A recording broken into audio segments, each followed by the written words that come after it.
systems that have the several parts: the oxygen source, the distribution, regulation and conditioning, delivery, and patient monitoring.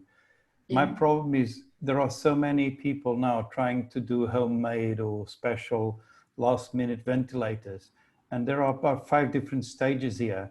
How can you make sure that they're all comply to the rules and that you can actually certify them, Adriana?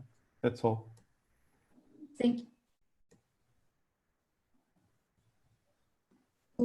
Thank you very much, Mario. I just sent to you to everybody the email for innovative technologies. So what we want to make sure is that any technology that is submitted to WHO in this email, so I put the website so they can submit. The first thing we have to verify is that they comply with quality and safety. So if it has not been approved by the regulatory authority, we would not even look at it. That is the first thing. Secondly, we need to make sure that those technologies can work in every setting. We have proposals, for example, for the CPAP that was done for between the people of the Formula One in the UK, and they wanted to distribute, and we saw that they are being asked by low-income countries to use it. And I put a word of caution of that, because that is assuming you have a high-pressure pipelines in the wall, and that is not the case in many low-income settings. So we put a big disclaimer that that cannot be used in low-income settings without not connecting to concentrate, cannot work connected to concentrators. So all these things are being discussed, Mario. So we, as WHO, have not authorized anything. We are receiving the submissions. We are going through some approvals, but first of all, they need to be of good quality. We are not going to accept any donation or anything to low and middle income countries if it is not a perfect, good quality equipment. And so the specs are there, and we are procuring. WHO is now procuring for a lot of them, but we will not procure something that is not perfectly well certified for quality assurance. Over. Thanks, Adriana. I think that was well answered. And Mario, I hope that was informative. Can we have the next question, Calorie, please? Mohammed, I believe there's a question that Dr. David wanted to answer. Go ahead, Yadin. Sure.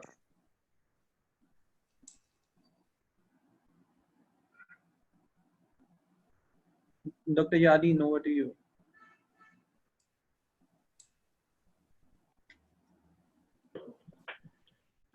We have a Q&A tab on the bottom that all the panelists can see the questions and the hand that raise and pick up the question they want to answer. What I wanted to add is that it's very important when you ask questions or comments for us to understand what the percentage of bulk or piped in oxygen versus dependence on other sources like cylinders and tank you are operating with. And Adriana mentioned that in addition to oxygen, we need to have the measuring tool, the pulse oximetry, to understand what is the condition of the patient when they come in and when they're being treated. And I just wanted to make the point that you all realize that engineer from Japan in 1975 invented the pulse oximeter, and it became really to be known as the 5th parameter of vital signs bank of measurement that is required to managing patient airways and distribution of gases. And he died last week at the age of 90, I believe 93. Well-recognized individual, receive a lot of awards, but it is people like us, engineers like us, that come with solutions. So even in this time, when it's difficult, we need to think about solution and share it here in this webinar. Thank you. Thanks a lot, Dr. Yadin. This was really informative. Yeah. So I would also like to speak for a moment on that topic, because the question was about, the related question was about silent hypoxia as an actual condition of COVID-19. And it has been well documented that some patients don't exhibit typical symptoms of a fever, but they are actually deeply in hypoxic state, struggling to breathe. And only a pulse oximeter can rapidly assess that, that condition. and it has been added to the known lists of diagnostic tools. I've purchased my own inexpensive one. They're made in China for $10, $15, $20. There's a shortage of them around the world right now, but they are well worth acquiring, even if it takes a few weeks to acquire. The challenge also is there's no device to calibrate them. So we discovered 20 years ago, the quick calibration is a healthy person's finger. If two healthy clinicians show 98 to 100% saturation, that is a reasonable indication the pulse oximeter is working properly. If a patient shows 60%, she or he is in desperate straits and needs immediate attention. Right. All right. Thank you, Elliot. Thank you for. Can we have the next question, Gallery? Over to you, please.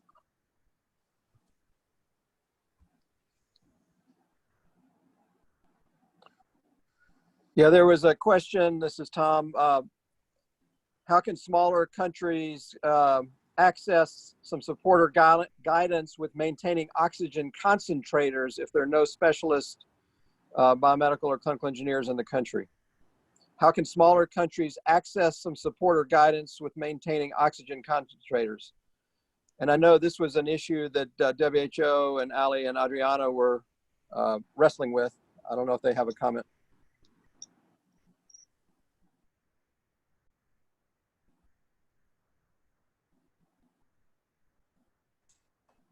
Can I respond? Please. Sure. Thank you, Tom and Amit. We are very concerned on the quality of the concentrators.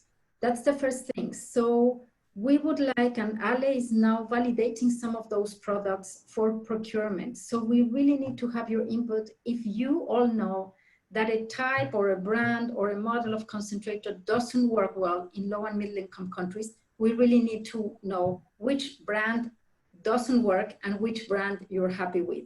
That is the first thing. Secondly, for all the procurement that is being done right now and the technical specifications that I showed you before, even in my slides, and even if you look at the very top part of the priority devices and also for the technical specifications, it specifically mentions that all the procurement will be done with extended warranty, with consumables, spare parts, and that they need a biomedical engineer to be able to select which is the right technology for the setting. No? So we really emphasize that, and we hope that from now on you will be receiving all these spare parts and so to maintain. But it is very important for you to tell us which brands do not work and which brands work. And now we're receiving concentrators from all the parts of the world. So it is very important to know, and if there could be a group that can help us triage or that can provide us that, maybe Yadin, that's one of the most important things that we need to do. If we can, Ale can send those lists of all brands and models that we're receiving in WHO for procurement, and then we can get some feedback. Is it working or not working? That will really help us. We don't want to get any concentrator that is not working on the field. Thank you. So actually, Adriana, one of the questions was, do WHO maintain and present a list of quote unquote approved devices? No, we have not done that. You can do that as IFMBE. We cannot do that as WHO because that is like endorsing. So we have a legal problem with that. It's not going through pre-qualification or something. But what we can do is we can look at the list and then you can publish it and then we can create a link to you, but we cannot do that. So one of the recommendation today, Tom, may be that Clinical Engineering Division of IFMBE will begin assemble a reliable product list. And reliable means that it is based on feedback from the field, from users. Not that we'll have a laboratory to test it, but we will judge by feedback of users and qualified by that. The other question, Adriana, was relating to the model that you presented. And the question came up on what do you mean by the cost in that column? Is that cost including installation, training, and so on? That was the question. Ale, you want to respond? Yeah, I just want to jump into things about the maintenance. What we can do and what we are doing with for the procurement is actually pushing the suppliers to give us the manuals, the service manual and the spare parts for 1 or 2 years operation, depending on the equipment. But we don't have the technical, the biomeds to go and do the maintenance, that's for sure. So there is, of course, the protocols and all the things change among the brands. So it is something that we can maybe work with the with the International Federation, but not inside WHO. And second, for the cost, their approximate cost, that of course we also know that now they are varying a lot because of the supply shortage and the competition in the market. But it's an approximate cost of initial procurement with accessories. Again, we are including, as you can see in the specifications that are published, we include some quantities for 3 months operations, 3 to 6 months operations.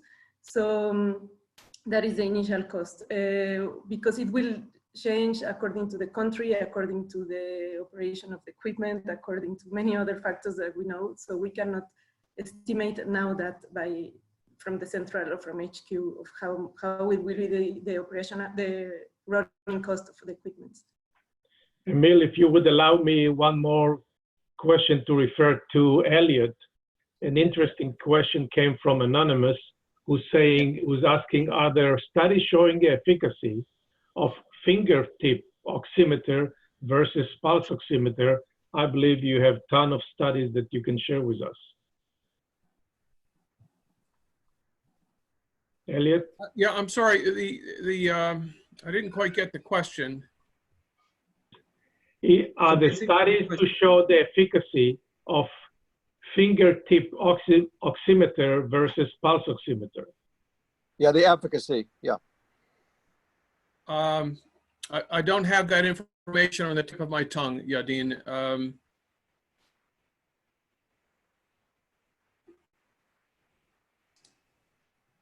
Does anyone else have that information readily available? Okay. If not, we'll find it. I've done several studies in pediatric population and with sponsorship from industry such as Nelcor and Massimo at the time. Those were published in pediatric medicine literature, intensive care literature. I don't have the sources right now in my hand, but we can share it later.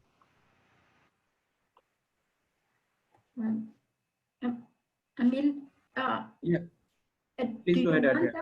That we respond the questions that are coming in the chat, or are you selecting them? How do you want that we proceed? So we are moderating these questions, so don't worry, Adriana, we'll point out some of these questions.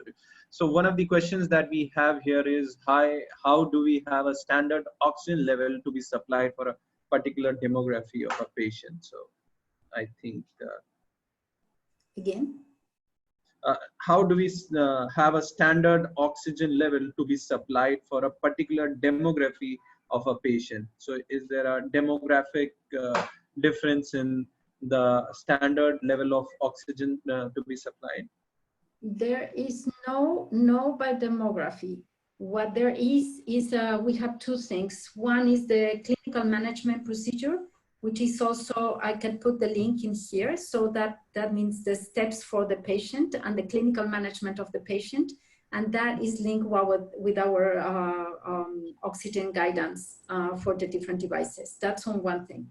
The second thing is the forecasting tool that Ale showed to you. So that goes by country, depending on the country, depending on the epidemiology, and that goes depending on many things to be able to do the forecasting tool. So you can, people can use it in their own country and define what is needed.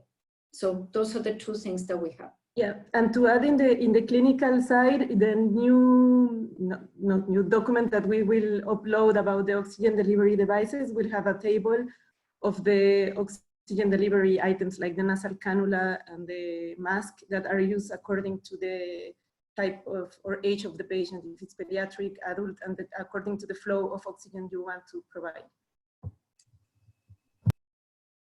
So good. Thanks a lot for answering this for us. One question that we have from MSF is that they're receiving a lot of innovative technologies for analysis, and they're requesting if they could submit on behalf of the primary manufacturer for the evaluation. Can they do that? Yes, Emil, anybody can do it, because we were receiving also many, about 10 per week. And then we just decided we would use the same format as the Compendium for Innovative Technologies that I've been leading before. So we modified the entrances so that it just fits COVID. And then I put the link already here in the website, but it is like a big survey, manufacturers to fill it in, and that's the way that we are analyzing. And then we have a group of experts. And then, by the way, if anybody would like to be participating in this group of experts that is reviewing, we have a respiratory therapist, we have other experts. So they are coming to WHO as a group of experts, and we are reviewing all of these technologies to make sure what are we going to do them. Do we take them forward or not? So yes, we will receive anything from anybody, the industry, academia, whichever. Thank you, Emil. Thanks. But of course, they will be assessed, and the response could be, no, we do not recommend them. Huh? So, and this could do sometimes harm to the manufacturer rather than good. Well, yeah, but if I may say, we will be having a town hall like this one only on ventilators. So that time we can address all the innovations for ventilators or not. But this was really addressing the lack of oxygen. And I just want to mention something. As you all know, there's a huge lack of oxygen in many countries, in many settings. So we're taking the benefit that, I mean, it is the benefit that COVID is happening, but that there is a lot of money for this, and the donors, funding agencies are willing to put money for increasing access to oxygen everywhere to support COVID. But then our thinking is you invest today in oxygen, oxygen will remain there available for surgery, anesthesia, and all the other things that need to be there, and also to taking care of pneumonia children, which are the #1 causes of death in children less than 5 years old. So that is why we have the group with lead that is on Every Breath Counts. So there are other groups that if anybody's interested, they can join. Thank you. A very pertinent point raised by Adriana, because as WHO says that 80% of the cases would be mild, or 20% cases would require oxygen, and amongst this only 5% would need critical care or the ventilatory support, and this ventilatory support would again depend on oxygen supply. So most of your patients who require hospitalization would may require oxygen support. So oxygen is one of the critical component, critical medicine, critical health technology intervention that needs to be addressed, not only in COVID, but otherwise also. And let's take this opportunity so that we prepare ourselves, especially in the LMICs, so that we have more sustainable, more reliable, more safer options, and also more cleaner options of providing oxygen for us. I think there are issues with the supply of oxygen cylinders. The supply is at times intermittent. They have a risk of carrying infections inside and out. So I think this is the time that we plan a more sustainable and robust model, where we have also backup for power supply. We also have backup for generation and everything that we can. So let's use this opportunity in the most appropriate manner. I'll take the next question here. The next question here is, as many countries, COVID is starting to reduce in propagation, is there any clinical engineering plan for the second wave of COVID-19 related to oxygen management, is the question.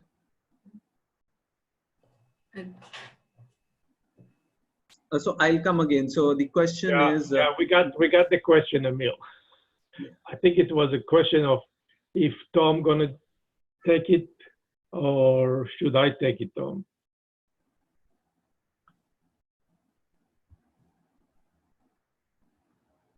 Tom? Yes, you can take it. That's fine. Yadin, you can take it. Okay.